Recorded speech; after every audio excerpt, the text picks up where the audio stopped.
Salut tout le monde, je me trouve dans cette vidéo. Aujourd'hui, je voulais vous parler un peu de notre histoire. J'ai jamais vraiment pris le temps de vous raconter notre histoire sur comment est-ce qu'on est arrivé en Nouvelle-Zélande. Je reçois beaucoup de questions à ce sujet et j'ai fait quelques petites vidéos qui parlaient un peu, enfin qui répondaient un peu à vos questions, mais au final, j'ai jamais fait de vidéo complète sur le sujet. Ça fait bientôt 7 ans qu'on est en Nouvelle-Zélande et du coup, je me souviens encore des détails les plus importants et j'avais envie de vous partager ça pour que moi aussi je puisse m'en souvenir dans quelques années. J'aimerais aussi remercier tous ceux qui nous ont rejoints sur cette chaîne. Notre histoire, en fait, elle commence il y a bien des années. Nous sommes arrivés en Nouvelle-Zélande en 2014.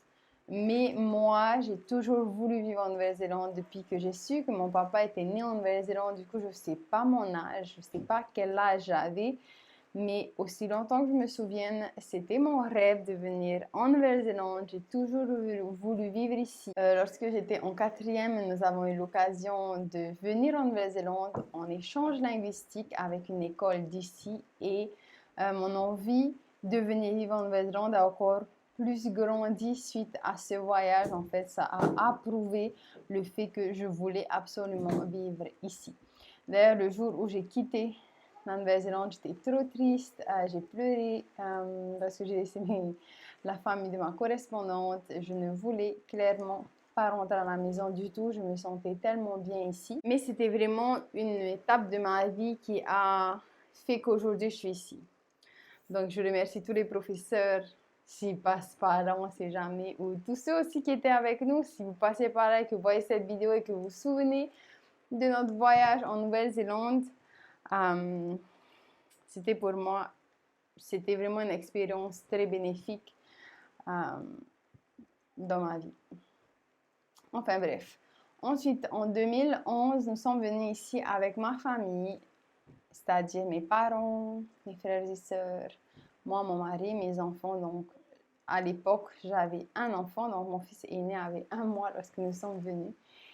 Et nous sommes venus en Nouvelle-Zélande vraiment juste pour les vacances. C'est notre premier voyage en famille qu'on a fait de toute notre vie. Du coup, on était très contents pour ce voyage.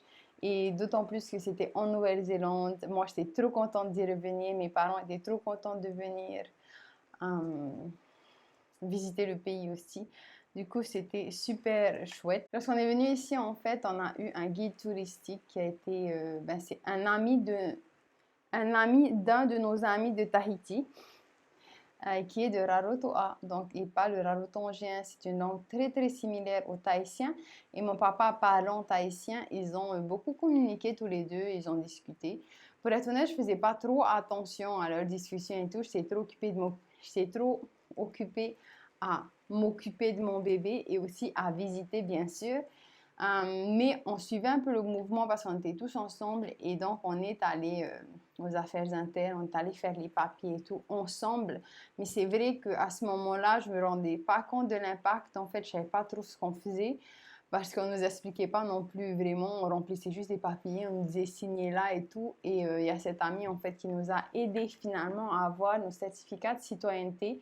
Et je pense en fait que c'est de son plein gré. Je crois que c'est lui qui avait conseillé à mon papa, qui a dit à mon papa qu'il pouvait donner la citoyenneté à ses enfants et qu'il devrait le faire maintenant.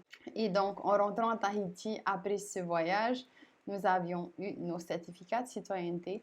En tout cas, mes frères et sœurs, le mien est arrivé un peu plus tard par la poste et j'étais trop contente de le recevoir. Et c'est vrai que le recevoir à Tahiti, c'était, je sais pas, ça m'a plus fait un déclic que faire les papiers ici. C'était un peu plus concret. Je suis citoyenne de la Nouvelle-Zélande et j'ai le droit d'y vivre. C'était incroyable. Et je pense en fait que ce voyage, avoir nos certificats de citoyenneté, ça a été un grand facteur dans notre envie finalement en famille de venir en Nouvelle-Zélande parce que nous sommes venus tous ensemble. En fait, nous sommes tous venus en famille. C'était moi, mes parents, mes frères et sœurs, mon mari, mes enfants. Du coup, quand on est arrivé, j'en avais 2. C'était en famille et je pense que c'est là que l'envie a grandi, a commencé à fleurir en famille. Et je me souviens, en fait, peu après ce voyage, peu après notre retour de ce voyage, on a fait une sorte de réunion familiale pendant notre soirée familiale où là, on s'est décidé, on a posé la question à tout le monde. en fait. On a engagé tout le monde, on va dire. Dans 5 ans, on part vivre en Nouvelle-Zélande. Tout le monde était d'accord. Et donc, c'est là que tout a commencé. Ensuite, les années qui ont suivi, honnêtement, on n'était pas très... Je pense qu'en fait, l'idée était au coin de notre tête, mais on ne faisait rien vraiment pour se préparer parce qu'il y avait déjà, il fallait travailler déjà pour subvenir à nos besoins qu'on avait à Tahiti, s'occuper de notre famille et puis la routine quotidienne. C'est vraiment que quelques mois avant qu'on parte qu'on a commencé à s'investir. C'est vrai que quand tu passes de l'idée au réel, c'est différent. Je veux dire, il y a quand même des choses à faire. Donc, quand on a finalement décidé qu'on était tous en commun accord qu'on allait venir en Nouvelle-Zélande, on a commencé à vendre tout ce qu'on avait parce qu'on ne pouvait pas emmener toute la maison en Nouvelle-Zélande. On a commencé à trier nos affaires, à mettre de l'argent de côté pour les billets, pour ici, comment on va faire pour les premiers temps ici, parce qu'on est arrivé ici, on n'avait pas d'emploi. Donc en fait, notre plan initial qui ne s'est pas du tout tenu, mais je vous le dis quand même, au cas où un jour vous êtes dans cette situation. Notre plan initial, en fait, c'était on avait l'argent nécessaire, on arrive ici. Ensuite, on va directement voir l'agent immobilier, on loue une maison, on donne la caution et l'équivalent du loyer pendant 2-3 semaines, pendant 2-3 mois, pardon. Et ensuite, pendant qu'on vit dans cette maison, on va trouver un travail qui va nous permettre de continuer à avoir un revenu et continuer à vivre finalement dans cette maison. C'est un plan initial, simple et direct. Cependant, lorsqu'on est arrivé ici, de 1, on ne savait pas que le loyer était par semaine. De 2, on ne savait pas qu'il fallait avoir un travail depuis au moins 3 mois pour pouvoir appliquer dans les agences immobilières d'ici.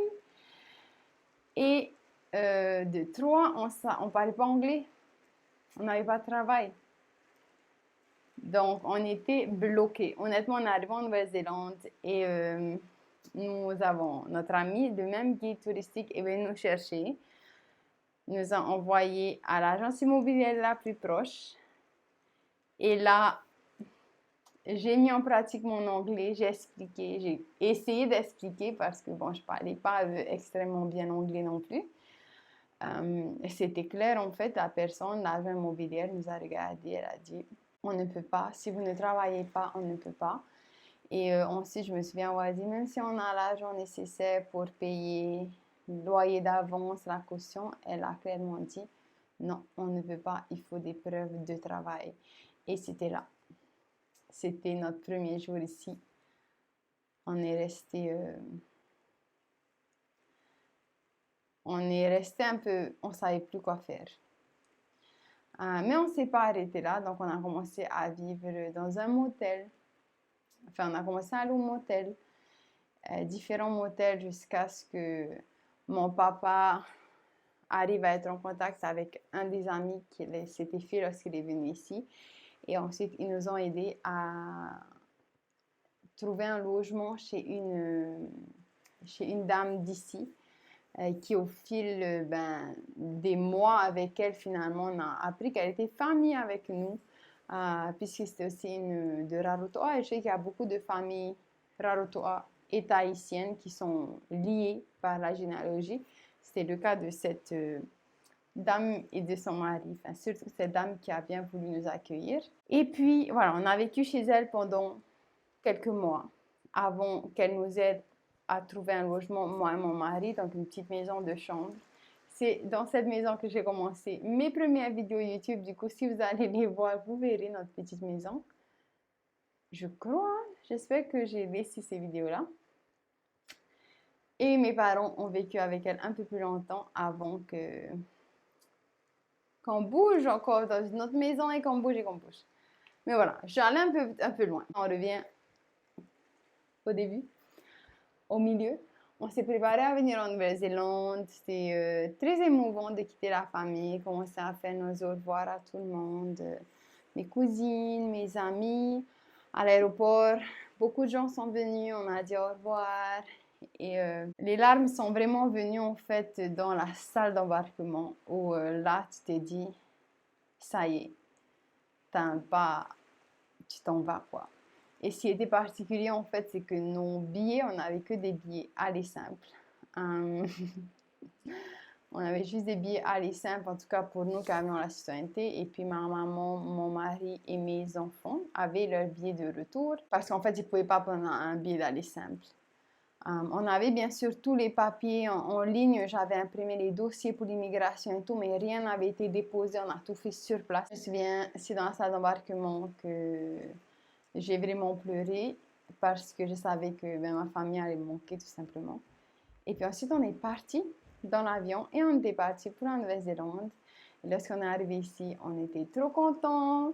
Et c'est vrai qu'en arrivant, on n'avait aucun repère. On n'avait vraiment aucun repère. On s'était mal préparé en fait.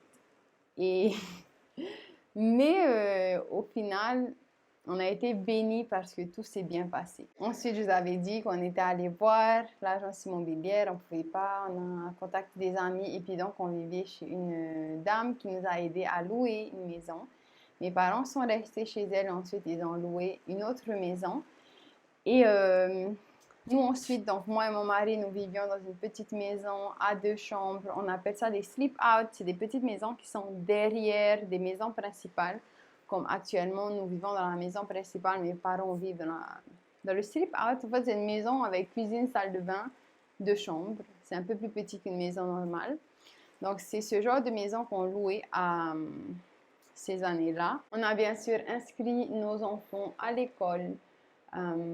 Et mes frères, mes soeurs, ils sont tous allés à l'école. Lorsqu'on est arrivé ensuite, il fallait qu'on aille faire tout ce qui est papier, c'est-à-dire s'enregistrer dans le pays pour qu'on sache qu'on est là, bénéficier de tout ce que les citoyens bénéficient, des choses comme ça. Et là encore, on a eu beaucoup d'aide de nos amis qui connaissaient déjà bien, enfin qui vivaient ici depuis longtemps. Et tout s'est bien passé parce qu'on était citoyens de la Nouvelle-Zélande. Ce que j'aimais en fait, c'est que malgré qu'on parlait français, parce qu'on avait notre certificat de citoyenneté, les personnes, ils ne posaient pas de questions.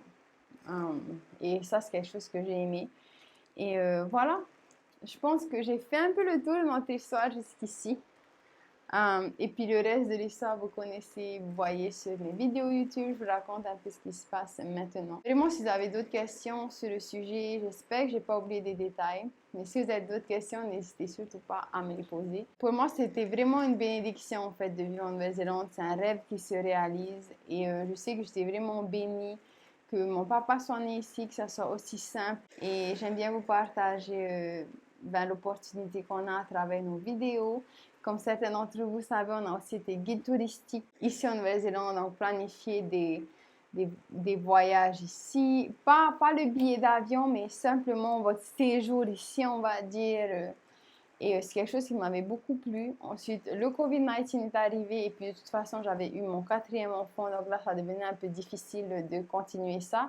Cependant, je continue toujours à faire les programmes de vacances et puis à vous aider à planifier vos vacances finalement. Mais donc voilà, j'espère que cette petite vidéo vous aura plu.